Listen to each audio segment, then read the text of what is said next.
Vector চ্যাপ্টারটাতে আমাদের গুণ করার জন্য দুই ধরনের গুণ করার প্রক্রিয়া আছে। একটা যেটাকে আমরা বলি ডট গুণফল, একটা আছে আমাদের ক্রস গুণফল, তাই না? তাহলে আমরা একটু লিখে ফেলি।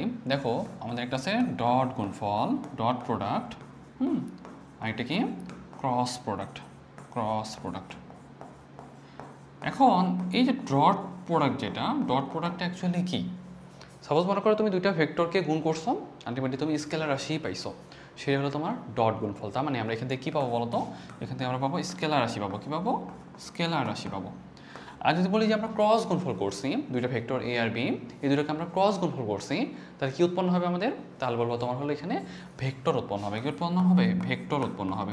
তাহলে সহজ কথা হলো, suppose A dot B equals to কি? এটা তোমার একটা ডট গুণফল, এ ক্রস বি সেটা হলো তোমার একটা ক্রস গুণফল। ওকে, তাহলে এই দুটো জিনিস একটু তোমাকে ভালোভাবে মনে রাখতে হবে। তাহলে ডট প্রোডাক্টের ক্ষেত্রে A dot B A dot B equals আমরা কী লিখতে পারি? এ বি কস থিটা লিখতে পারি, তাই না? এ বি কস থিটা লিখতে পারি। তাহলে এখানে কয়েকটা ব্যাপার আছে। যদি আমাদের থিটা এর মানটা যদি 0 ডিগ্রি হয় তাহলে কি হইতে পারে? তাহলে দেখো তুমি এ এর মানটা বসাই দাও, বি এর মানটা বসাই দাও, cos 0 মান কত বলো তো? cos 0 মান হলো 1। তাহলে তুমি একটা জিনিস খেয়াল করো, সাপোজ আমাদের cos থিটা এর মানটা সর্বোচ্চ কখন হবে?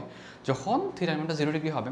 তাহলে আমি phi equal to A B cos theta, তাহলে বলতে পারি যে phi equal to A B into cos 0, cos 0 মান 1, that means phi equal to কিন্তু এ বি, তাই তো? Phi equal to A B. তাহলে এই জিনিসটা তোমাদের ভালোভাবে মনে রাখতে হবে। এখন যদি আমি তোমাকে বলি যে ভাই থিটার মানটা 90 ডিগ্রি হয়েছে, থিটার মানটা কত ডিগ্রি হয়েছে? 90 ডিগ্রি হয়েছে, তাহলে তুমি কি বলবা? Phi equal to A B cos 90 degree. আমরা জানি cos 90 ডিগ্রি মান কত বলো তো? 0, তাই না? তাহলে এ বি ইন্টু 0 অ্যাকচুয়ালি মানে ইন্টু পুরোটাই 0। তাহলে কোশ্চিনটা এভাবেই করে, কখন দুটা ভেক্টর আমাদের লম্ব হবে? যখন ডট গুণ এ আর বি ভেক্টরের ডট গুণটা 0 হবে, তখন আমরা বলতে পারি এদের মধ্যবর্তী কোণ কত? 90 ডিগ্রি। কেন? কারণ যখন তোমার হলো ডট গুণটা 0 হয় তখন আমরা জানি থিটা ইকুয়ালস টু 90 ডিগ্রি। এখানে না আমাদের হলো ডট গুণ রিলেটেড আর বেশ কিছু কথাবার্তা আছে, যে জিনিসটা আমাদের একটু লাগে। আমাদের আয়ত একক ভেক্টর আমরা কি জানি বলতো? আই জে কে, তাই না? আমি যদি এখন তোমাকে বলি ভাই আই ডট আই, ঠিক আছে? আই ডট আই, এইটা গুণফলটা কী হবে? দেখো আমাদের আয়ত একক ভেক্টরগুলো যেগুলো, সেগুলো কিন্তু মানগুলো সাধারণত কিন্তু 1ই, তাই না? তাহলে আই এর মান কত? 1 বসাও। আই আরেকটা এর মান কত? 1 ইন্টু কস, তুমি দেখো আই ডট আই, তাহলে একটা আই এবং সেদিকে কিন্তু আরেকটা আই আছে, তাই না? তাহলে মধ্যবর্তী কোণ কত? 0 ডিগ্রি। তাহলে cos 0 মান কত? 1। ওকে, তাহলে আমি যদি বলি যে ভাইয়া আই ডট আই, এটা কত হবে? 1 হবে। সেমভাবে আমি যদি তোমাকে জে ডট জে দিতাম তাহলে কিন্তু 1 হইতো, অ্যান্ড কে ডট কে দিতাম তাহলে কিন্তু তোমার 1 হইতো, তাই না? তাহলে এই সেটা মনে রাখতে হবে। আবার আরেকটা জিনিস একটু খেয়াল করো, আমি যদি তোমাকে এখান থেকে আই ডট জে দিতাম তাহলে কী হতো?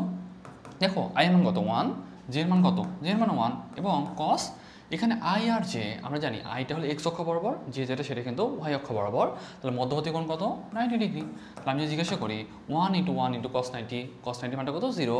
তাহলে আলটিমেটলি পুরোটার মানটাই কিন্তু 0 হয়ে যাবে। তার মানে সেমভাবে আই ডট কে সেইভাবে তোমার জে ক্রস কে অথবা কে ক্রস আই, আলটিমেটলি যেটাই হোক, আলটিমেটলি সবগুলো কিন্তু তোমার 0 হয়ে যাবে, তাই না? তাহলে অ্যাকচুয়ালি মিন করতেছি যে তোমার যদি সেম টাইপেরই হয় আই ডট আই বা জে ডট জে অথবা কে ডট কে হয়, তাহলে কিন্তু আলটিমেটলি 1 হবে। বাকি সব কেসে কিন্তু আলটিমেটলি তোমার মানটা কত হবে?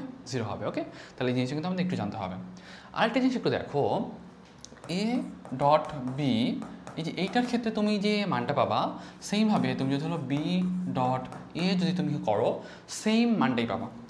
কিন্তু এইটা যদি তুমি আমার ক্রস গুণফলের ক্ষেত্রে হতো, সাপোজ মনে করো A cross B equals to minus into B cross A, যখনই তুমি এরকম করে আগে পিছিয়ে আনবা তখন কিন্তু ক্রস গুণফলের ক্ষেত্রে তখন কিন্তু একটা মাইনাস চলে আসে, ডট গুণফলে কিন্তু কোনো মাইনাস অ্যাড করতে হয় না।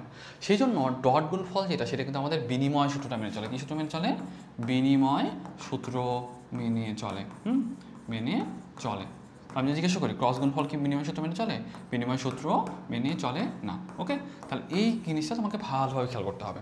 তাহলে আমি যদি তোমাদের মেডিকেল অ্যাসপিরেন্ট যারা আছো তাদের জন্য যদি সিম্পলি এই ডট গুণফল থেকে কে কোশ্চেন আসতে পারে, আমি যদি তোমাকে বলি যে ভাইয়া ডট গুণফল জিনিসটা কি, তাহলে বলবা A dot B equals to A B cos theta, সূত্র থেকে আমাদের কোশ্চেনটা জিজ্ঞাসা করতে পারে।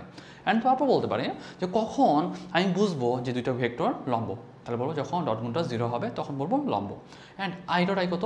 বলবা 1, J dot J 1, K dot K 1, and বাকি সব রিমেনিং কেস আলটিমেটলি কত হবে? 0 হবে।